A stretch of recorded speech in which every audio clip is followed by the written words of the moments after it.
La troisième édition de l'école de justice environnementale et sociale du Centre pour la justice environnementale CJE a eu lieu à Lomé et à Blita le 4-5 avril 2024 sur le thème « La transition énergétique en Afrique, l'engagement des communautés ». Les droits des communautés sont violés, le droit à un environnement sain, le droit d'accès à l'eau potable, le droit à l'habitation, parce que des projets extractifs certains déplacent les populations. Ces populations sont abandonnées et sont délaissées. Et donc ces injustices-là, il faudrait qu'on les combatte. Et donc nous faisons les écoles. Et la troisième édition. Et cette école, c'est une école de justice environnementale et sociale pour que la société civile, les communautés affectées puissent comprendre la justice environnementale et sociale et la justice climatique. Venus des villes togolaises et des pays de l'Afrique de l'Ouest, à savoir le Bénin, le Nigeria et le Ghana,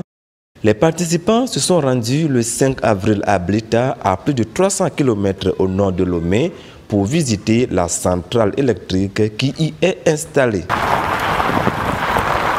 Au niveau d'un bloc, on peut isoler le bloc là et les autres blocs continuent par fonctionner. Si on veut, pas de souci, mais si nous-mêmes on veut faire une maintenance par exemple, on peut arrêter le bloc et puis les autres continuent par fonctionner et on fait la maintenance. Quand on dit capteur en français, c'est un dispositif qui transforme une grandeur physique en une grandeur électrique. Comme grandeur physique, on a quoi? On peut avoir le vent, on peut avoir l'ensoleillement. Donc en ce qui concerne le solaire, la grandeur physique c'est quoi? C'est l'irradiation. Et c'est capté par les modules PV que nous avons là. Donc on peut dire quoi? Le panneau solaire, c'est un capteur qui transforme l'irradiation du soleil en courant électrique. Une discussion a eu lieu avec la population de la Ouayi à moins de 2 km de la centrale. Dans le séminaire, CJE nous a montré l'importance des transitions énergétiques.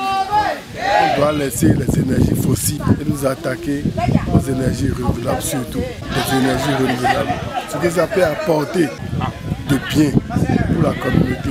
On est venu à Blita et après la visite de la centrale solaire, on a décidé de visiter une communauté qui est impliquée dans les travaux de la centrale. Quand on est arrivé ici, on a vu la communauté qui était enthousiaste, qui nous a bien reçus, qui était bien ancrée dans sa culture.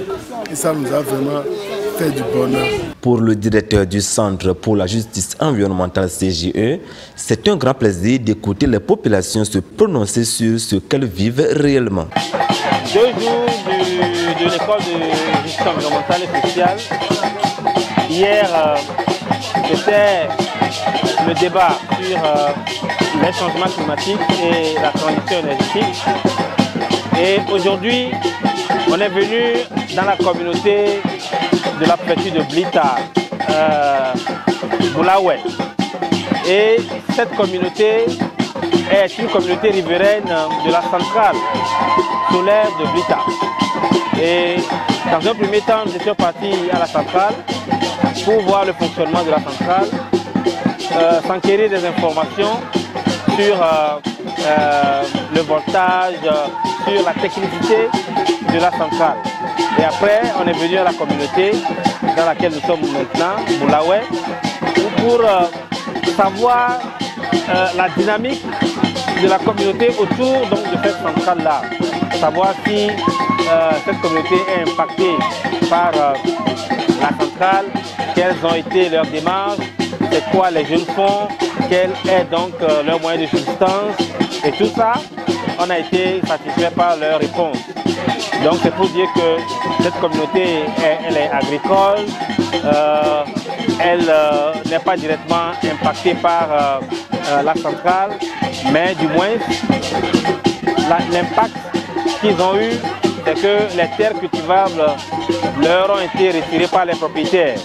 Et ces terres sont vendues par les propriétaires terriens à l'État. La question énergétique au Togo reste donc un problème crucial et il faut par tous les moyens aspirer à la justice équitable pour le bonheur de toutes et de tous.